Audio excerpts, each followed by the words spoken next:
Let's head to Caymanas Park now, where champion trainer Jason Da Costa and jockey Robert Hardball Halidine combined for their first ever Jamaica Derby victory after the 5-2 third choice I Dream Again staged a tremendous rally to win the 105th running of the Blue Ribbon event on Wednesday. Spencer Darlington has our recap.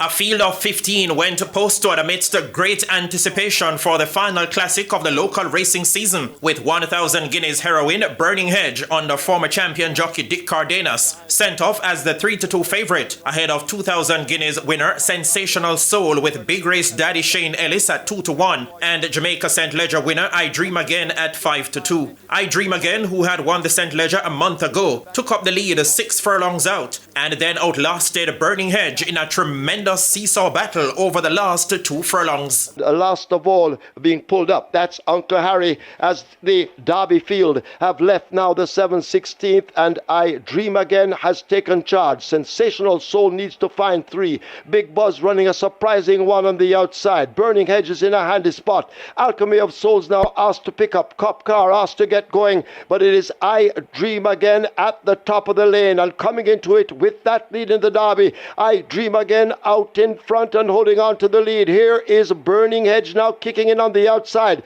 Big Buzz racing in the orange in behind them. Pretty Perfect toward the outside, but they drive up toward the furlong pole. Burning Hedge in a battle with I Dream Again. Both riders all over the mounts. It is Burning Hedge just the leader. Inside the final 16th, I Dream Again now coming with a rally under Robert Halidine. Burning Hedge and I Dream Again, and I Dream Again has done it over Burning Hedge. Then Pretty Perfect, Alchemy of Souls and Big Buzz. The 3-year-old Chestnut Colt covered the 12 furlong $7.5 million contest in 2 minutes 40 seconds flat, winning by a length. Jason said we need to get a good break. Try not to go too fast, try not to give him too much work behind. Just find that right position in between, not too fast, not too slow.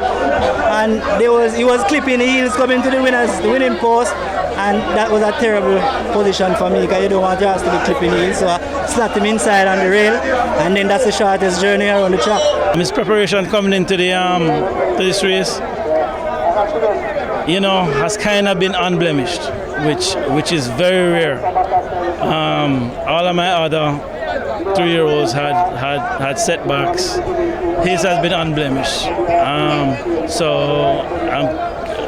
I was quietly confident coming to the race that he was coming in 100%. The victory by I Dream Again saw Halidine and Da Costa winning the last 3 races on the program. It was a most memorable day for Halidine, who had earlier achieved another milestone, recording career win number 500 at Caymanas Park, aboard the 1-2 favourite H2O in the penultimate event over 7 furlongs. The 38-year-old rider began his career at Caymanas Park in 2009. Racing continues on a Saturday with a 9-race card. Spencer Darlington, TVJ Sports.